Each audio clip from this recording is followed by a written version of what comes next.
I saved for my daughter's college fund for 16 years, and my husband spent it all on his mistress. 16 years. That's how long I'd been saving. Every bonus, every tax refund, every spare dollar I could scrape together went into that account. I skipped vacations. I drove a car with a broken air conditioner for 3 summers. I bought generic brands and clipped coupons and told myself it was worth it. Every sacrifice was a brick in the foundation of my daughter's future. I imagined her walking across a graduation stage, diploma in hand, knowing that her mother had given her everything. But I never imagined that the man I'd trusted most in the world would take that foundation and smash it into pieces. He didn't just steal money. He stole years of my life, my daughter's dreams, and any last shred of faith I had in love. And when I confronted him, he looked me in the eye and told me he'd pay it back someday, as if someday could undo what he'd already destroyed. The day I discovered the account was empty started like any other Tuesday. I was 45 years old, a senior accountant at a mid-sized firm, and I'd spent the morning juggling spreadsheets and client calls. My daughter, Jessica, was 16, a junior in high school with her sights set on becoming a pediatrician. She had her mother's determination and her father's charm, a combination that made her unstoppable. I'd been saving for her college education since the day she was born, and that fund had become a symbol of everything I'd worked for. I remember the exact moment I decided to check the balance. It wasn't urgent. I just wanted to see the number, to feel that familiar rush of pride and security. I logged into the online banking portal, entered my password, and waited for the screen to load. The balance was 0. I blinked. I refreshed the page. I logged out and logged back in.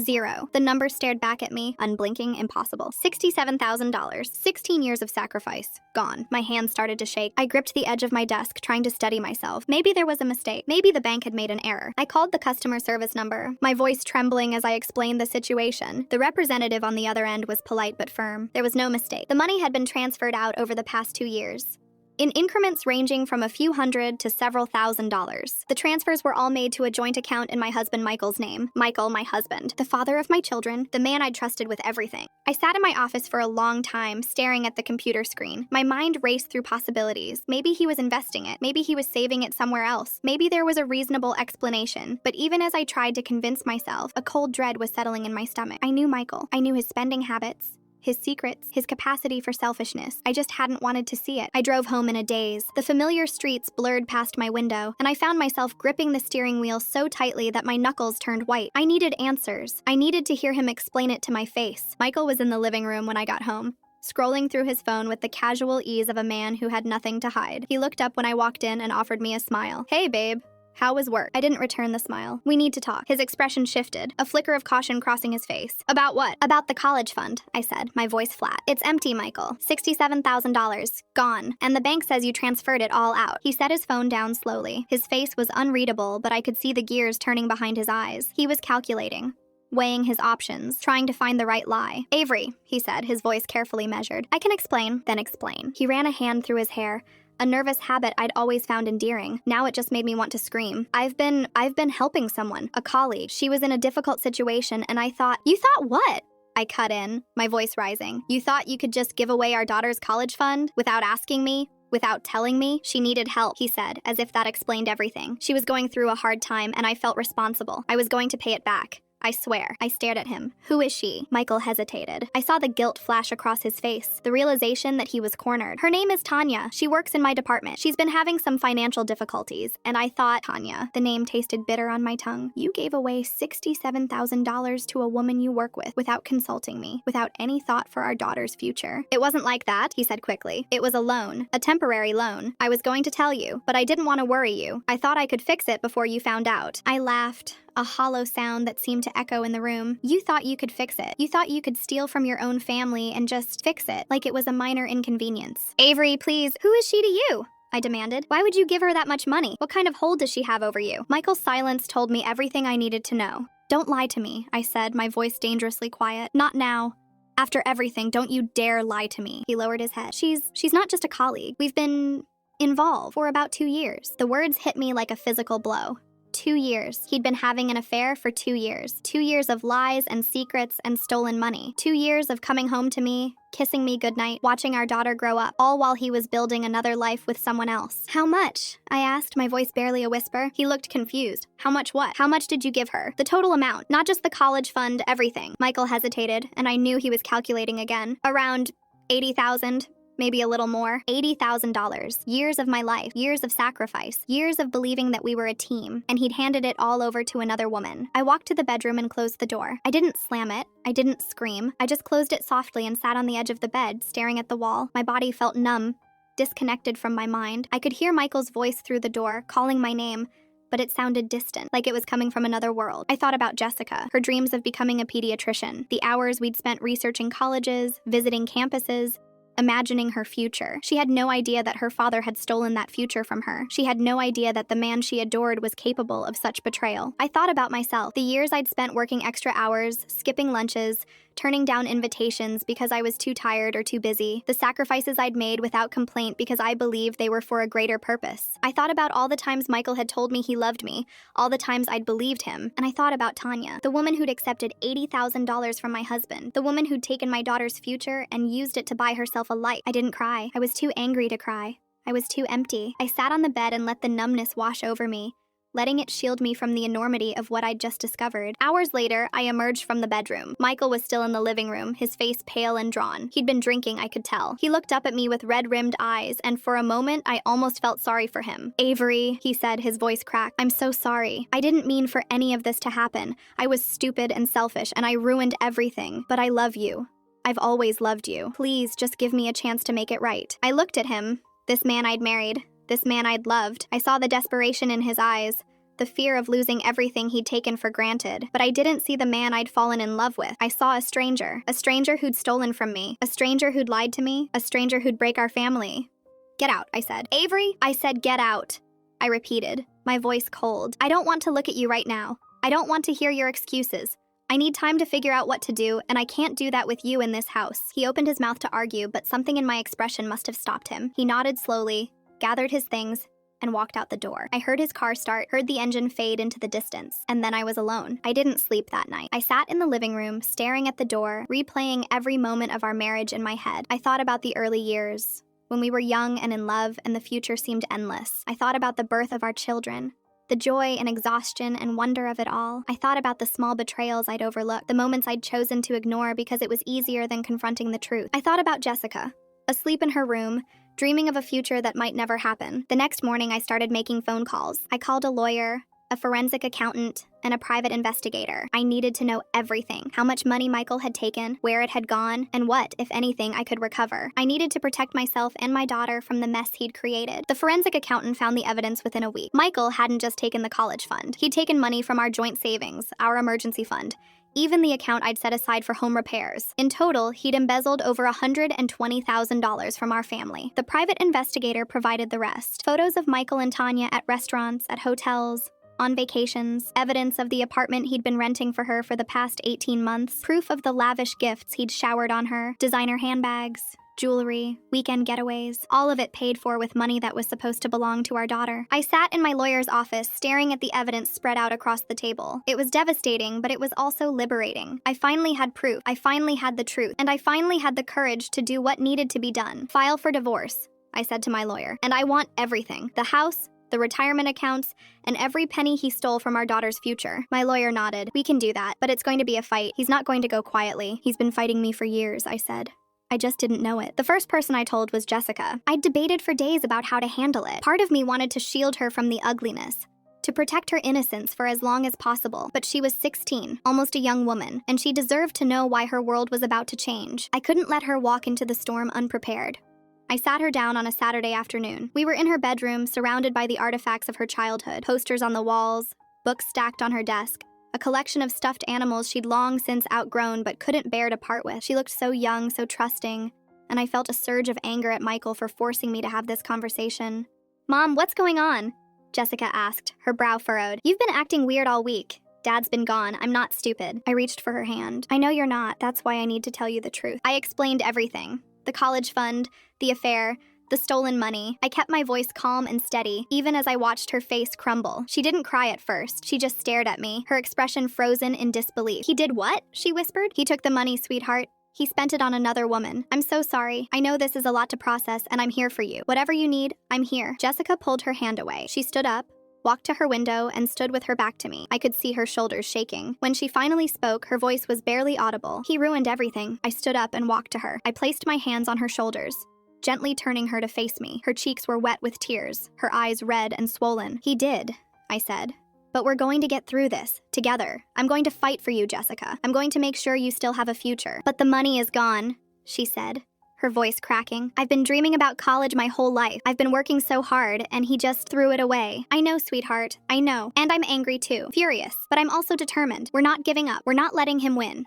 Do you understand?" She nodded slowly, but I could see the doubt in her eyes. She was a teenager, and her world had just been shattered. She didn't know how to process it yet. Neither did I. The next few weeks were a blur of legal meetings and emotional confrontations. Michael had hired a lawyer, of course. A slick, expensive one who specialized in high-net-worth divorces. They were fighting every step of the way, trying to minimize what Michael owed, trying to paint me as the unreasonable one. The first court hearing was brutal. Michael sat on the other side of the room, his face a mask of practiced remorse. His lawyer argued that the money he'd spent was a gift to a friend in need, and that I had no right to demand repayment. My lawyer countered with the forensic evidence, the bank statements, the texts and emails that proved Michael had been lying for years. The judge listened to both sides. She didn't rule in my favor, but she also didn't rule in Michael's. She ordered a full accounting of all assets and postponed the next hearing until more evidence could be gathered. It was a small victory, but I'd take what I could get. Outside the courthouse, Michael approached me. His face was pale, and he looked thinner than I remembered. The stress of the divorce was taking its toll on him. "Avery," he said, his voice low, "can we talk?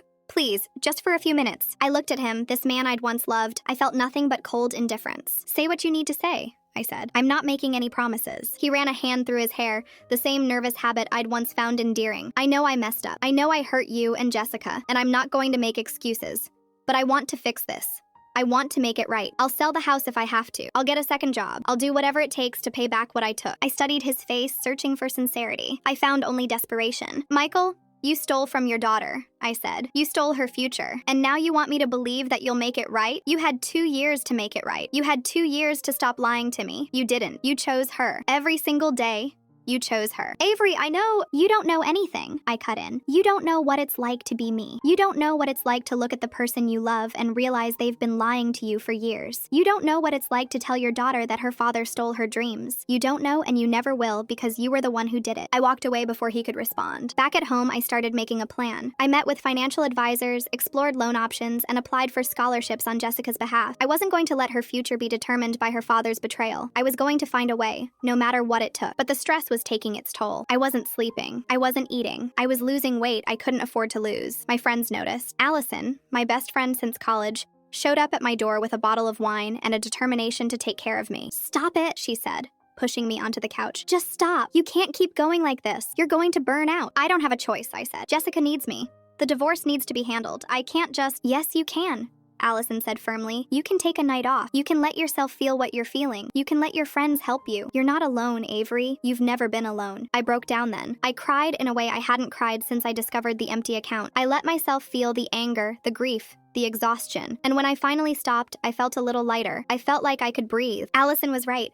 I couldn't do this alone. I needed help. I started therapy. I joined a support group for women going through divorce. I leaned on my friends and family, the ones who actually cared about me. I started taking care of myself again, even when it felt impossible. I forced myself to eat. I forced myself to sleep. I forced myself to believe that I would survive. Meanwhile, the legal battle continued. Michael's lawyer tried to argue that the money he'd spent was a marital gift and that I wasn't entitled to compensation. My lawyer countered with evidence that Michael had been hiding assets and lying about his income for years. The judge was not impressed with Michael's defense. In a deposition, Michael broke down. He admitted to everything: the affair, the money, the lies. Under oath, he confessed that he'd been supporting Tanya for nearly 2 years, renting her an apartment, buying her gifts, taking her on vacations. He admitted that he'd never intended to pay back the money he'd taken from Jessica's college fund. He admitted that he'd been living a double life for years. His lawyer tried to spin it as a moment of weakness, a midlife crisis that had spiraled out of control. But the damage was done. The judge saw Michael for what he was: a liar, a cheat, and a thief. A few weeks later, I got another call from the private investigator. He'd been looking into Tanya's background, and what he found was devastating. "Avery,"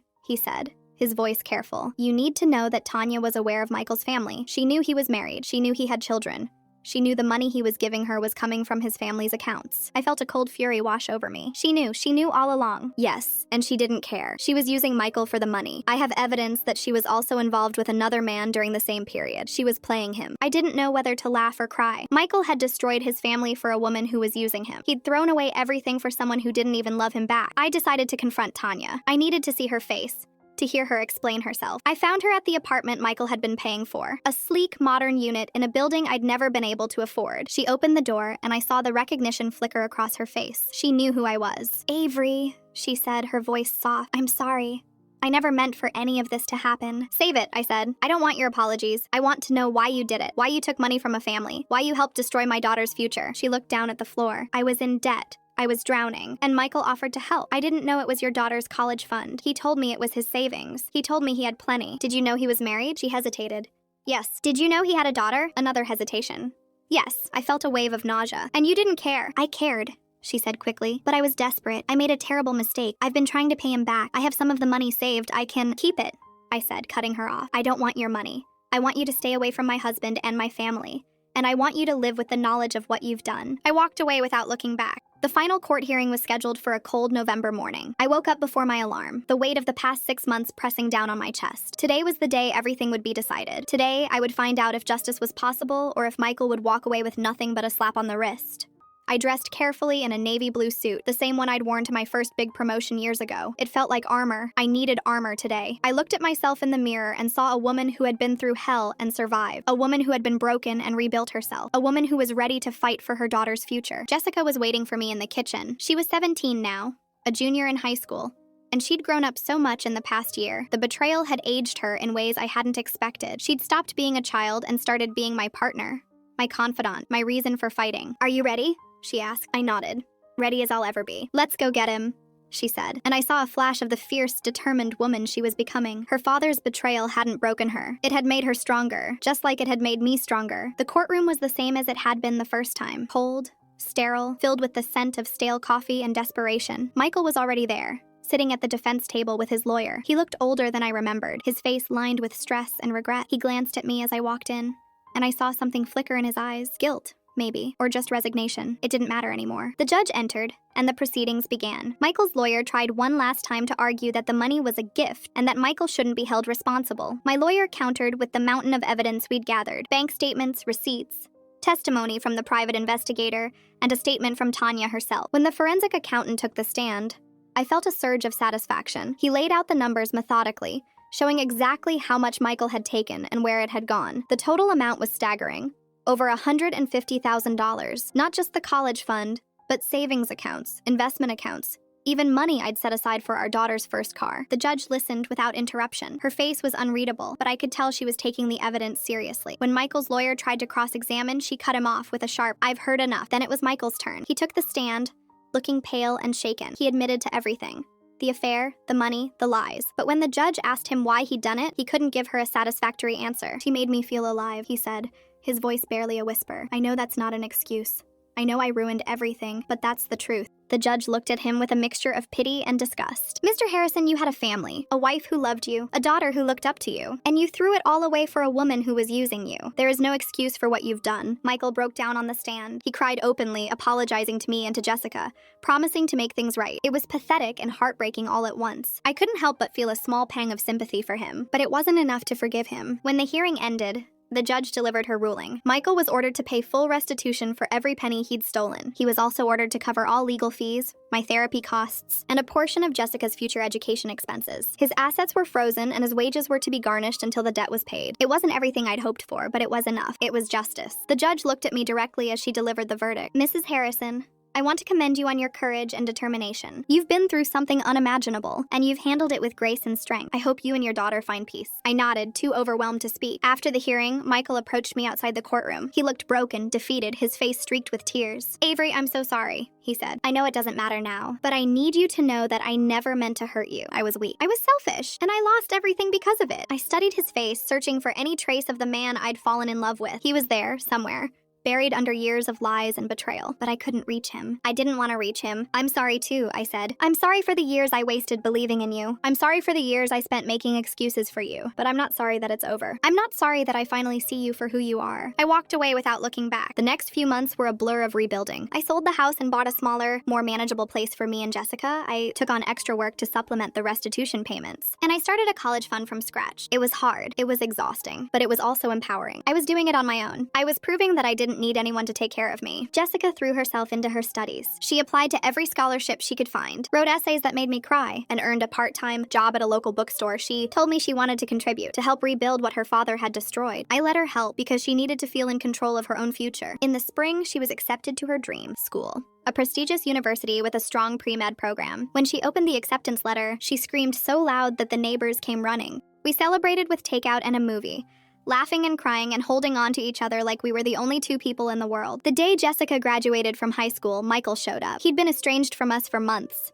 barely making his payments and avoiding contact. But he'd heard about the graduation through mutual friends, and he'd decided to come. I saw him in the crowd, standing alone, looking small and insignificant. He didn't approach me or Jessica. He just watched from a distance, clapping politely when her name was called. It was such a contrast to the man he used to be, the proud father who'd spent years boasting about his daughter's achievements. Now he was just a ghost, haunting the edges of her life. Jessica gave her valedictorian speech that afternoon. She talked about resilience, about the strength it takes to rise when you've been knocked down. She talked about her mother, the woman who had sacrificed everything for her. And she talked about forgiveness. Not for the people who had hurt her, but for herself, for letting go of the anger that had been weighing her down. I listened to her speech with tears streaming down my face. She'd become the woman I'd always hoped she'd be.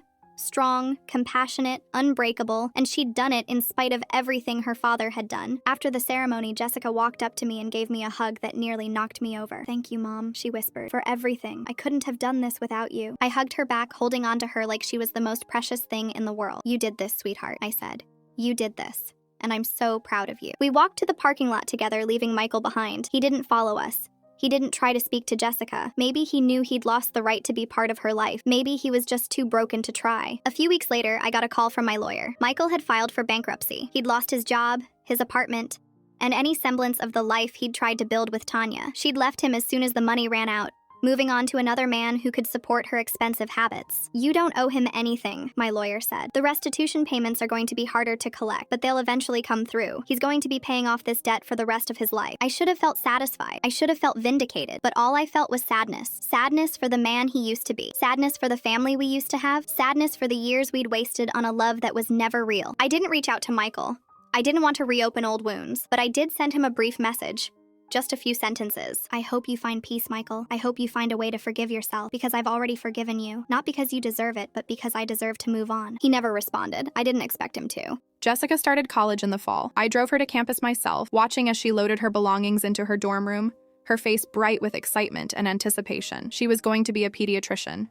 She was going to change the world, and I'd been part of that. On the drive home, I thought about everything I'd been through. The betrayal, the heartbreak, the endless nights of doubt and fear. I thought about the woman I'd been before, the woman who'd believed in love and trust and happily ever after. That woman was gone, but the woman who replaced her was stronger. She was wiser. She was unstoppable. I pulled into my driveway and sat in the car for a long moment, looking at the small house I'd bought with my own money. It wasn't fancy. It wasn't the dream home I'd once imagined, but it was mine. Everything in it was mine. I'd built this life with my own two hands, and no one could take it away from me. The next weekend, I hosted a small gathering at my house. Allison was there, and a few other close friends. We ate good food, drank wine, and laughed until our stomachs hurt. I felt lighter than I had in years.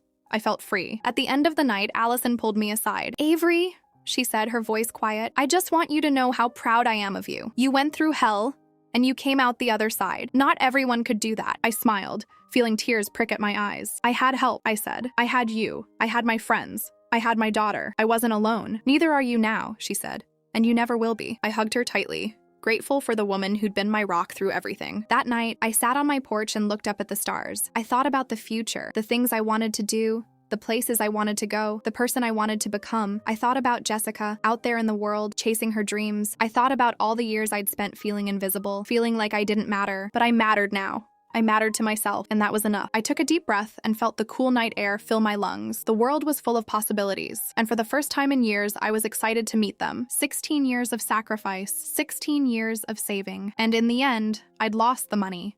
But I'd gained something far more valuable. I'd gained myself. I'd gained my strength. I'd gained a future that was entirely my own. Michael had tried to destroy me. He'd tried to take everything I'd built, but he'd failed. I was still standing. I was still fighting. And I would never, ever stop.